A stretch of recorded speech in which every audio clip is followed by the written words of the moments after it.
हम ले रहे हैं इलेक्ट्रिक वाहन।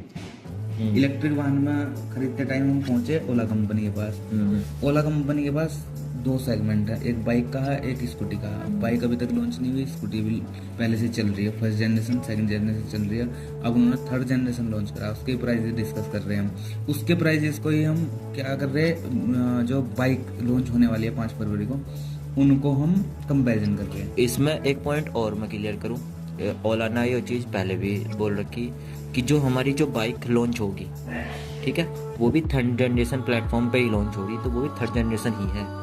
ठीक है, हाँ, जो कंपनी के पास अपडेट आए, बैटरीज में जो अपडेट आए और क्या बोलते हैं टेक्नोलॉजिकल जो अपडेट आए इनके पास, जो इन्होंने वायरिंग चेंज करी, तो वो सब कुछ ये बाइक में भी देंगे। तो ये मान के चलो जो थर्ड जनरेशन में टेक्नोलॉजी इस्तेमाल करेगी स्कूटर में, S1 में, वही टेक्नोलॉजी को वो इस्तेमाल करेंगे रोडस्टर बाइक के अंदर। मेन शुरुआत हमारी यहाँ हो रही कि जो थर्ड जनरेशन स्कूटर है उनकी ऑन रोड प्राइजेज आ गई है। जो जो जरूरी चीज़ें हैं एक्स्ट्रा चार्जेस में, RTO टैक्स और वारंटी वगैरह जोड़ के 1 साल की, तो हमारी जो स्कूटी है S1X का वो मॉडल ड्रम ब्रेक वाला, जो कि रोडस्टर X में भी सेम है, ड्रम ब्रेक है, उसमें भी एक्स्ट्रा कुछ नहीं है ना एडिशन है, वो हमें 1,11,000 रुपये कुछ का पड़ रहा ऑन रोड प्राइस। साथ में रोडस्टर जिसकी अभी जो बेस प्राइस है, यानी कि जो एक्स शोरूम प्राइस है वो 1,00,000 तो 100 करा, हाँ 1,00,000 रुपये के करीब है। अगर इसमें ऑन रोड प्राइस जोड़ दिया है तो 1,08,000 अप्रोक्स होगी।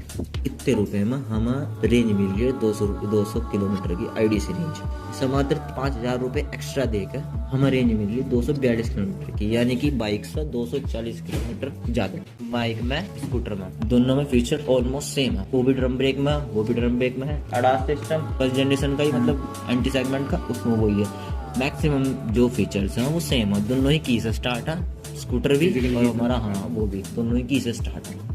दोनों में क्या डिफरेंस आ रहा है, एक बाइक और एक स्कूटी। फिर इसमें एक चीज़ और भी है ना, जब दोनों की जनरेशन सेम है तो रेंज में इतना डिफरेंस क्यों आ रहा, क्योंकि बैटरी दोनों में सेम है, पावर दोनों में सेम है। उसमें भी 7 किलोवाट की मोटर, आई थिंक बाइक में भी 7 किलोवाट की मोटर होगी, मुझे इसका सही आइडिया नहीं है। लेकिन रेंज इतना में डिफरेंस कैसा आ गया, जबकि बाइक की रेंज तो ज़्यादा होनी चाहिए। उसमें मोटा चक्का लगा हुआ पीछे, गेयर अलग, मतलब बड़ा है ना, वो सापट जो है उसके बड़े पे घूम रही है, जबकि ऐसा है नहीं। व्हील बड़ा है, बाइक का क्या है, एरोडायनामिक्स भी ज़्यादा अच्छी होंगे।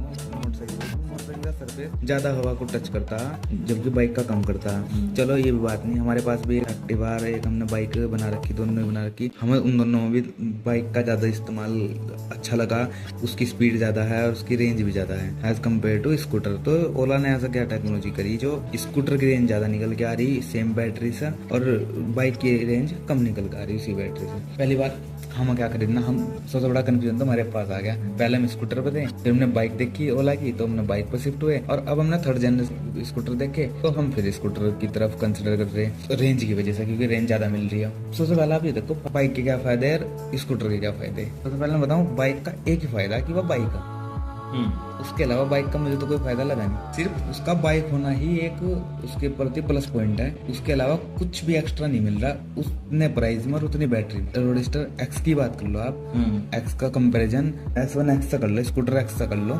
स्कूटर जो है S1 सीरीज है और रोडस्टर जो है X सीरीज है, तो दोनों का कंपैरिजन भी कर लो, तो बाइक के पास कुछ भी एक भी एक्स्ट्रा पॉइंट नहीं है इस पॉइंट के अलावा कि वो एक बाइक है, क्योंकि रेंज ज्यादा नहीं दे पा रहा वो, प्राइजेस नहीं घटा पा रहा वो। और एक नेगेटिव पॉइंट जरूर है, क्योंकि रोडस्टर पहली बार लॉन्च हो रही, पहली बार मार्केट में उतर रही है, सड़कों पर उतर रही है, तो उसका हमें पीछे से बैकग्राउंड कुछ नहीं पता कि उसके अंदर क्या कमियां आने वाली हैं क्या। जैसे स्कूटर जैसे लॉन्च हुआ था, उसका फ्रंट सस्पेंशन है वो सिंगल साइड था, तो उसको भी इन्होंने अपडेट करना पड़ा, वो टूट रहा। तो तब बाइक में भी इस तरह कोई समस्या है। स्टार्टिंग में जो था मोनोशॉक सस्पेंशन दिया था उन्होंने, वो उसमें दिक्कत आ रही थी, टूट गया। अब उन्होंने खैर वो डबल कर दिया, तो मतलब कुल मिला के है कि 1-2 चीज़ें जो उन्होंने अपडेट करनी थी वो कर चुके।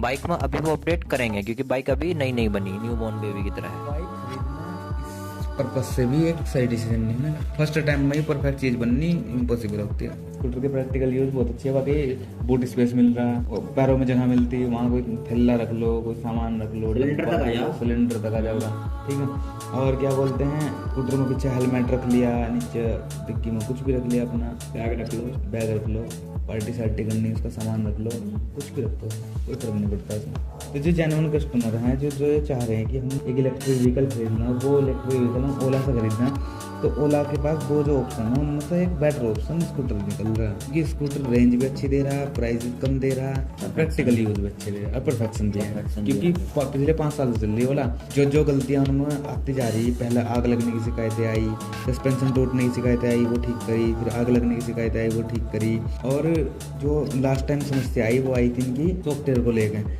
वो जो गाड़ियाँ अनलॉक नहीं होती थी, कुछ गाड़ी लॉक हो जा रही थी, कुछ की स्क्रीन काम नहीं कर रही थी, बंद हो जा रही थी गाड़ियाँ, तो वो सब समस्याएं आ रही थी। वो सब समस्याएं एक्स के अंदर तो है नहीं, क्योंकि उसके अंदर फिजिकल की है, वो ऑपरेट होती ही नहीं सॉफ्टवेयर से, वो मोबाइल से स्टार्ट नहीं होती, मोबाइल से उसके पासवर्ड नहीं लगते, उसकी डिस्प्ले से उसके पासवर्ड नहीं लगते, उसके साथ तो सीधी आईसी इंजन की तरह एक की है, बस की चलाओ, सेल्फ की तरह उसका ऑन करो स्विच और उसे लेकर चल दो।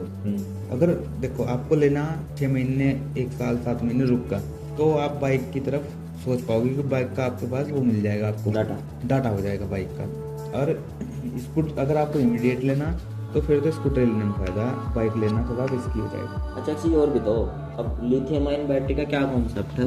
अब ये तो है नहीं कि वो आज अगर 200 किलोमीटर की रेंज निकाल के दे रही तो 2 साल, 2.5 साल, 3 साल के बाद भी 200 की दे, ऐसा नहीं होता। आज 200 की दे रही तो हो सके साल, 1.5 साल के बाद वो 195 90 पे आ जाए। लेड एसिड के साथ तो सेम कंडीशन है। लेड एसिड अगर आज आपको 100 किलोमीटर की रेंज दे रही तो आपको 2 महीने बाद वो 95 कर देगी, उसके 2 महीने बाद और कम कर देगी, साल भर बाद कम कर देगी, 1.5 साल बाद कम कर देगी।